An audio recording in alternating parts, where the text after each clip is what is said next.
আমি মনে হয় প্রথমে এইভাবে বিরিয়ানি রান্না করছি। রে পড়তাছে ঝুম বৃষ্টি, ছেলে মেয়ে দুজনেই নাকি বৃষ্টির দিনে বিরিয়ানি খাইতে ইচ্ছা করতেছে। এই পোলাপান বিরিয়ানি রান্না করে দিলাম একদম সহজ রেসিপিতে অল্প সময়ের মধ্যে। তো আপনারা কোথাও যান না, পুরো ভিডিওটির সাথেই থাকেন আর দেখতে থাকেন কিভাবে রান্না করি বৃষ্টির দিনে লেটকা ফেটকা ভাবে বিরিয়ানি।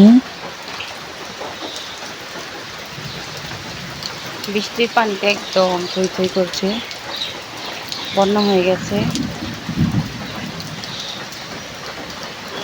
আসসালামু আলাইকুম, কেমন আছেন সবাই? নিশ্চয়ই আল্লাহর রহমতে অনেক ভালো আছেন। আলহামদুলিল্লাহ, আমি জান্নাত নতুন একটা ভিডিও নিয়ে চলে আসলাম আপনাদের মাঝে। দিনকার মতো আজকেও ঝুম বৃষ্টি শুরু হয়েছে। জিহাদের আজকে প্রথম পরীক্ষা ছিল, জিহাদ যাবে পরীক্ষা দিতে। সকাল সকাল মা ছেলে রেডি হওয়ার পরে শুনে আজকে পরীক্ষা হবে না, বৃষ্টির কারণে পরীক্ষা বন্ধ রাখছে। তো আজকে আর পরীক্ষা হবে না, আর পরীক্ষার জন্য জিহাদকে সকাল সকাল ঘুম থেকে ডাইকা তুলছি। জিহাদকে আর দুষ্টামি করার সময় দেওয়া লাভ নাই, তাই জিহাদকে পড়াইতে বসাইছি। তো প্রচুর বৃষ্টি হচ্ছে, পানি জমে গেছে বাড়ির উঠোনে। জিহাদ তো কিছুতেই পড়তে চায় না, বৃষ্টিতে ভেজা নেশায় তবুও জোর করে জিহাদকে একটু পড়াইলাম। এখন দুপুরে রান্নার জন্য কড়ার মধ্যে তেল ঢেলে দিলাম।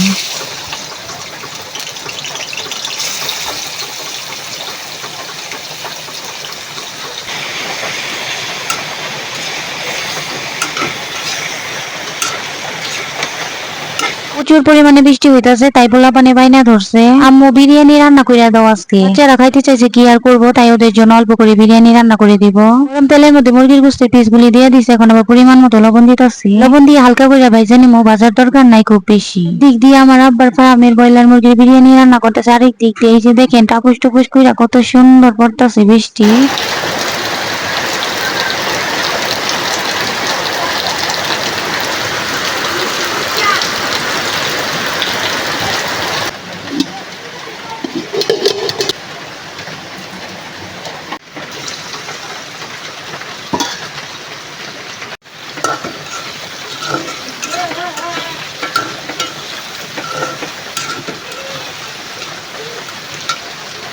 দিয়ে তো পাইলেন মুরগির গোস্তের পিস গুলি সুন্দরভাবে ভাইসে তুইলা নিছি। এখন আবার করার মধ্যে পেঁয়াজ কাঁচামরিচ গরম মশলা দিয়ে দিছি। টক দই নাই ঘরে, তাই বুদ্ধি করে লেবু আর দুধ দিয়ে টক দই বানাইতাছি। তো বংশং করার টাইম নাই, লেটকে ফেটকে ভাবে বিরিয়ানি রান্না করতেছি। আমার আবার ভাই রান্না বান্নার দিকে খুব একটা ধৈর্য নাই, যতটা অল্প সময় রান্না করা যায় সেটাই চেষ্টা করি, সহজ রেসিপিতে রান্না করি। তাই টক দই রেডি করে নিলাম, সাথে আছে রাঁধুনি রেডিমেড বিরিয়ানি মশলা। স্বাদের মশলা কতখানি করার মধ্যে ডাইলা দিলাম। অফ ক্যামেরা আদা রসুন বাটার আমার বুদ্ধি করে বানানো টক দইয়ের মধ্যে দিয়ে দিছিলাম। বিরিয়ানির মশলা অল্প করে দিছি, বিরিয়ানি মশলার গ্রানটা আমার আবার ভালো লাগে না খুব একটা।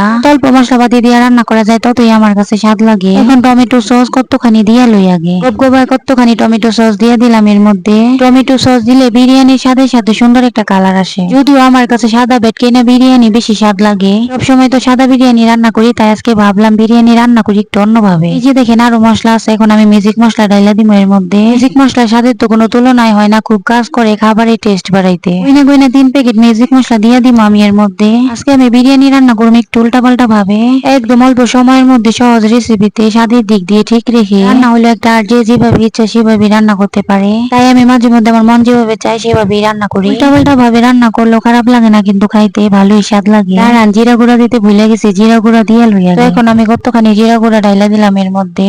এখনো প্রচুর বৃষ্টি পড়তেছে, আজকে সকাল থেকে বৃষ্টি হইতেছে। বৃষ্টি কমার কোনো সম্ভাবনাও নাই, আজকে সারাদিনই মনে হয় বৃষ্টি হইব। বাড়ির উঠোনে যে পরিমাণ পানি জমছে, চলাফেরা করতে খুবই কষ্ট হচ্ছে। আপুস দুপুস করে ঘরে চালের উপর বৃষ্টি পড়তেছে, খুব একটা খারাপ লাগে না, ভালোই লাগে শুনতে।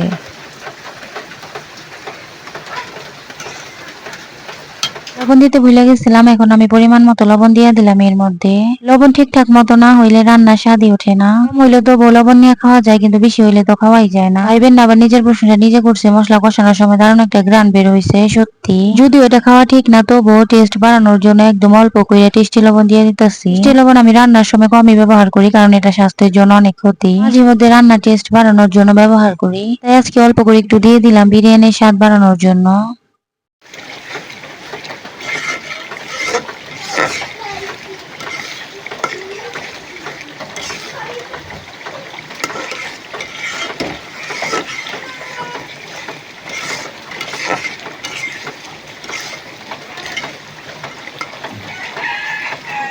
এই তো হয়ে গেছে আমার মশলা কষানো, এখন এর মধ্যে দিয়ে দিব ভাইজা রাখা মুরগির গোস্তের পিস গুলো। এখন মশলার সাথে মুরগির গোস্তের পিস গুলো খুব সুন্দরভাবে নাইড়া চাইড়া উল্টায় পাল্টায় কষাই নেব।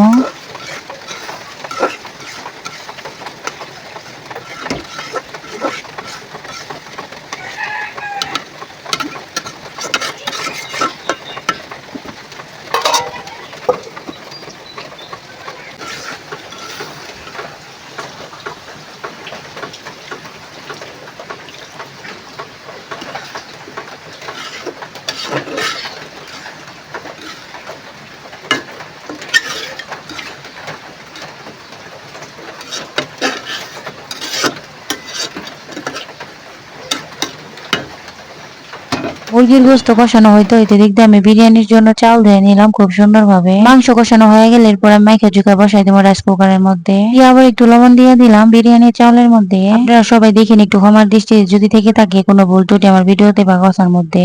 এই তো ব্রয়লার মুরগির গোস্ত ভালোভাবে কষানো হয়ে গেছে, এখন আমি দিয়ে দিব বিরিয়ানি চাউলের মধ্যে। যারা নাকি আমার মতো এইভাবে এখনো বিরিয়ানি রান্না করেন নাই তারা চাইলে এইভাবে বিরিয়ানি রান্না করতে পারেন খুব সহজ অল্প সময়ের মধ্যে, কোনো কমতে হইব না, স্বাদের দিক দিয়ে ঠিকই থাকবো আল্লাহর রহমতে। আগে আমিও বিরিয়ানি রান্নাটাকে একটা ঝামেলার রান্না মনে করতাম।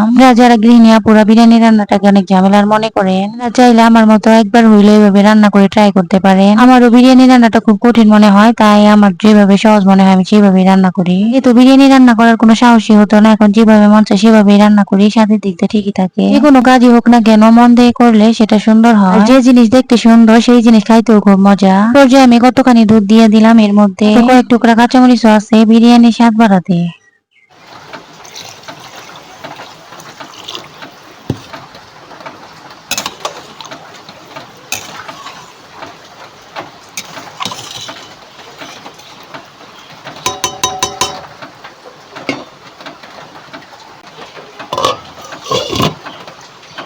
এই তো গোস্ত কষায় মাখাই চুকাই রাইস কুকারের মধ্যে বসাই দিলাম। ঝামেলা শেষ আলহামদুলিল্লাহ, কত সহজে বিরিয়ানি রান্না করলাম। বাইরে এখনো বৃষ্টি পড়তেছে, আগের তুলনায় একটু কমছে। তো বাড়ির উঠোনের যে কি অবস্থা আপনারা তো দেখতেই পাইতেছেন, একদম 12টা বেজে গেছে।